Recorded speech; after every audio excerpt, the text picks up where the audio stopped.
All right, let's talk about wavelength. W-A-V-E-L-E-N-G-T-H. Wavelength is the distance between one repeating part of the wave and the next repeating part. So from here to here, that would be one wavelength. Longer wavelengths create lower frequencies and shorter wavelengths create higher frequencies. So you can see if I had a really short wavelength, that would definitely be more revolutions per second, be a higher frequency. Okay, so back to our piccolo. Would your piccolo sound have a short wavelength or a long wavelength when compared to the sound of a tuba? What do you think? Piano. S and H and O and R and Piano. Short, right, definitely would have short. In modern Western music, an octave, O-C-T-A-V-E, is the interval where the frequency doubles. So this is like the video that we watched. Remember that they took the octave, where the frequency doubles, and they started with A, which was 440. That was called A4. And they showed you that the next A, the next octave up, was 880. Nice. The Western octave is divided into 12 equal semitones, S-E-M-I-T-O-N-E-S, in equal temperament, T-E-M-P-E-R-A-M-E-N-T. In this system, each semitone is about 1.05946.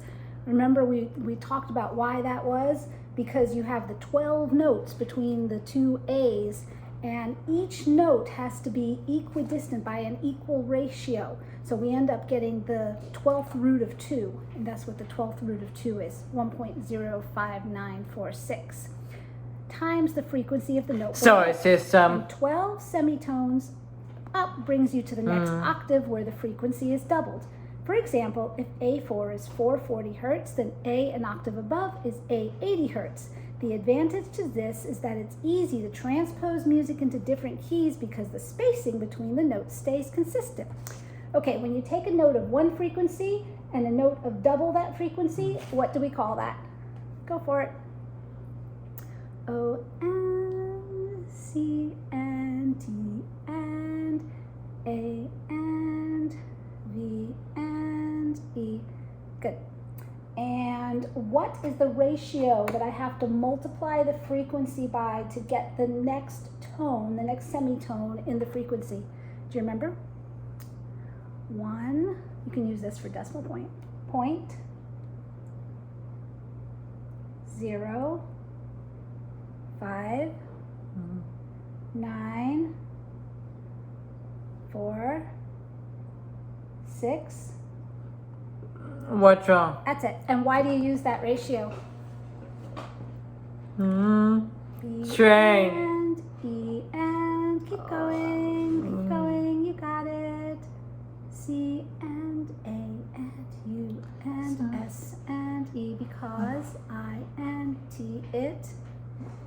You can always go to numbers if you need to. Oh well, you need to get the next word first. I and S. Okay. It is 1, 2,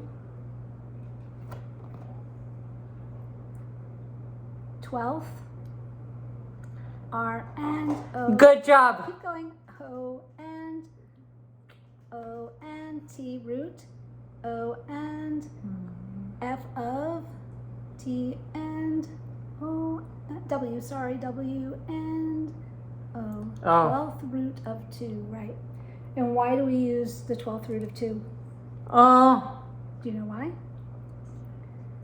B, E, C, A, U, S, E. Go. Because T, H, E, R, E there, I, S is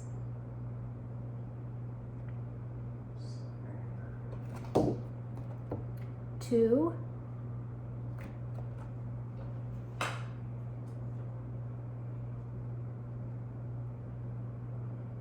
T, I, M, E, S times F, R, E,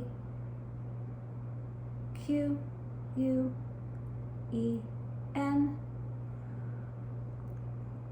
C. Keep going, honey. You're doing great. E, Yeah. S frequency.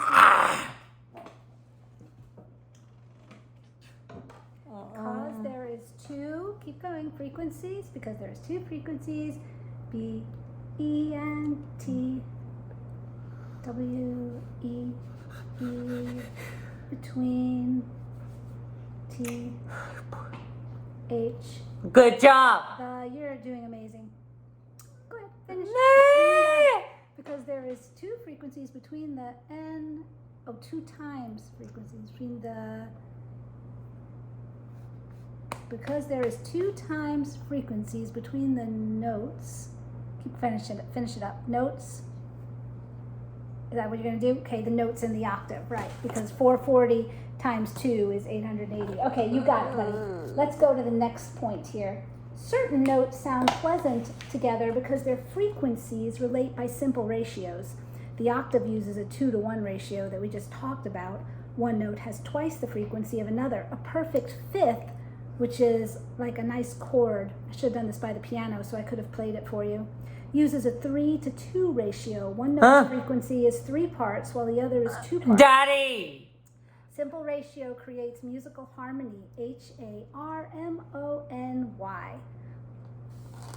right. What's a ratio? What's up? What's a ratio? R and E and L and A and T and I and Oh.